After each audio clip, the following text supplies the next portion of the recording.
मानव इतिहास के अधिकांश समय में तारे चमकते रहे और एक और अंधेरी रात का आकाश रहा। लेकिन औद्योगिक क्रांति के आसपास रात में शहरों और कस्बों में कृत्रिम रोशनी बढ़ने लगी, जिससे तारे गायब होने लगे।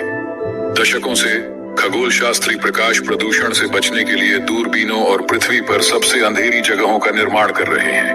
आज अधिकांश लोग शहरों या उपनगरों में रहते हैं, जो रात में अनावश्यक रूप से आकाश में प्रकाश चमकाते हैं, जिससे तारों की दृश्यता नाटकीय रूप से कम हो जाती है। उपग्रह डेटा से पता चलता है कि उत्तरी अमेरिका और यूरोप में प्रकाश प्रदूषण लगातार बना हुआ है। हालांकि दुनिया के अन्य हिस्सों जैसे अफ्रीका, एशिया और दक्षिण अमेरिका में उपग्रह एलईडी की नीली रोशनी को मिस कर देते हैं, जिसका उपयोग आमतौर पर बाहरी रोशनी के लिए किया जाता है, जिसके परिणाम स्वरूप प्रकाश प्रदूषण का अनुमान कम होता है। ग्लोब एट नाइट नामक एक अंतर्राष्ट्रीय नागरिक विज्ञान परियोजना का उद्देश्य यह मापना है कि आकाश के प्रति लोगों का दृष्टिकोण प्रतिदिन कैसे बदल रहा है। नागरिक वैज्ञानिकों पर भरोसा करने से कई अलग अलग स्थानों के लिए समय के साथ रात के आकाश के कई माप लेना बहुत आसान हो जाता है।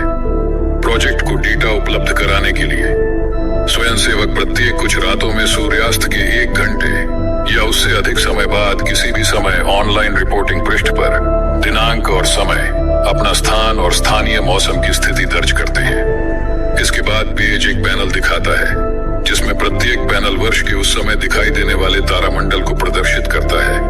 उदाहरण के लिए जनवरी और फरवरी में ओरियन, हल्के प्रदूषित रात के आकाश का प्रतिनिधित्व करने वाला पहला पैनल, केवल कुछ सबसे चमकीले सितारों को दिखाता है।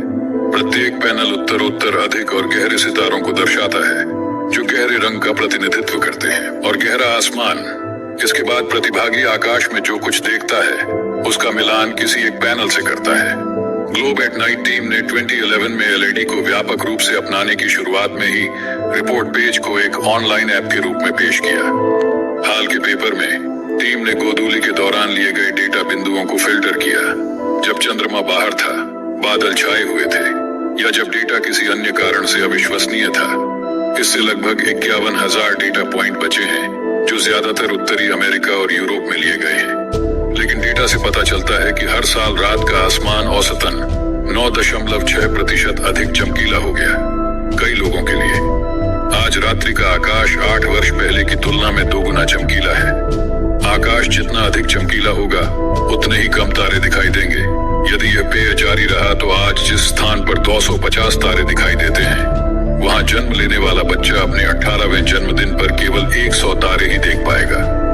रात के आकाश की बढ़ती चमक के लिए मुख्य कारण शहरीकरण और बाहरी प्रकाश व्यवस्था के लिए एलईडी का बढ़ता उपयोग है। प्रकाश प्रदूषण और पृथ्वी की परिक्रमा करने वाले उपग्रहों की बढ़ती संख्या, दोनों के कारण अंधेरे आसमान के नुकसान से खगोलविदों की अच्छा विज्ञान करने की क्षमता को खतरा है।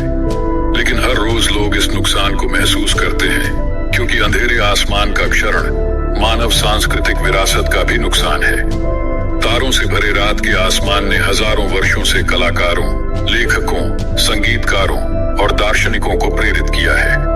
कई लोगों के लिए तारों से भरा आकाश विस्मय की एक अपूरणीय अनुभूति प्रदान करता है। प्रकाश प्रदूषण प्रकाश और अंधेरे के दैनिक चक्र में भी हस्तक्षेप करता है, जिसका उपयोग पौधे और जानवर नींद, पोषण और प्रजनन को विनियमित करने के लिए करते हैं। विश्व के प्रमुख जैव विविधता वाले 2/3 क्षेत्र प्रकाश प्रदूषण से प्रभावित हैं।